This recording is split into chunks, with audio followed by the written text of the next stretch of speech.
tragedy begins in 1983 at Fredbear's family diner. A cruel prank by William's eldest son, Michael, goes horribly wrong, leading to the bite of 83.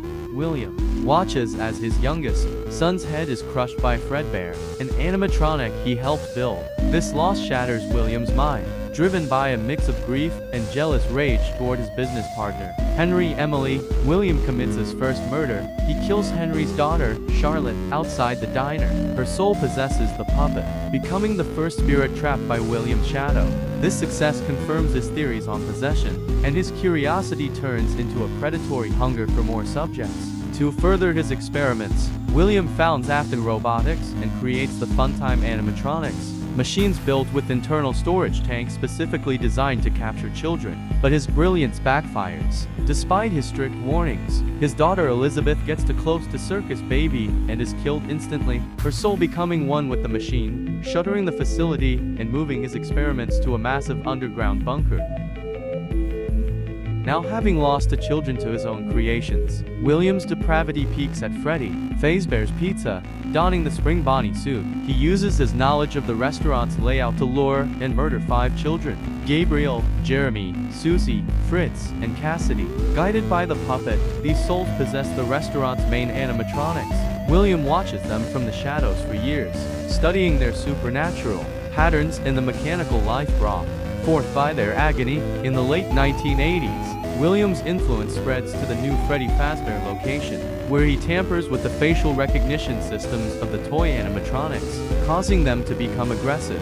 He slips away again, leaving a trail of broken families and haunted steel. Years later, William returns to the abandoned, rotting original restaurant to dismantle the animatronics and harvest their haunted endoskeletons, but he is cornered by the vengeful ghosts of his victims. Panicked, he retreats into the rusted, damp Spring Bonnie suit hidden in the safe room. A single drop of water causes the spring locks to snap, crushing William's body inside. He rots in that sealed room for 30 years, kept in a state of living death by his own remnant and sheer spite. He is eventually found and rebranded as Springtrap for a horror attraction called Fazbear's Fright. After the building burns to the ground, he escapes, wandering the streets as the mangled scrap trap, his mind now fully merged with the metal that killed him. He is lured to a fake pizzeria, designed as a massive furnace by Henry. Emily, alongside the spirits of his daughter, his son Michael, and his first victim Charlotte. William is consumed by the flames.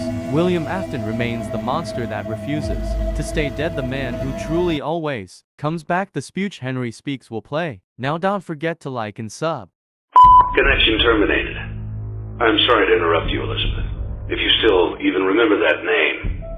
But I'm afraid you've been misinformed. You are not here to receive a gift, nor have you been called here by the individual you assume, although you have indeed been called.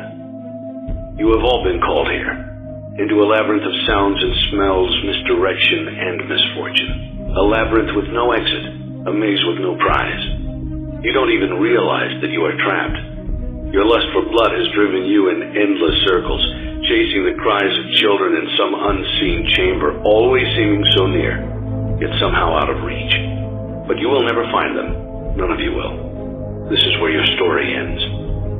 And to you, my brave volunteer, who somehow found this job listing not intended for you, although there was a way out planned for you, I have a feeling that's not what you want. I have a feeling that you are right where you want to be. I am remaining as well. I am nearby. This place will not be remembered, and the memory of everything that started this can finally begin to fade away, as the agony of every tragedy should. And to you monsters trapped in the corridors, be still, and give up your spirits. They don't belong to you. For most of you, I believe there is peace, and perhaps more, waiting for you after the smoke clears. Although for one of you, the darkest pit of hell has opened to swallow you whole, so don't keep the devil waiting, friend. My daughter, if you can hear me, I knew you would return as well. It's in your nature to protect the innocent. I'm sorry that on that day, the day you were shut out and left to die, no one was there to lift you up into their arms, the way you lifted others into yours. And then, what became of you?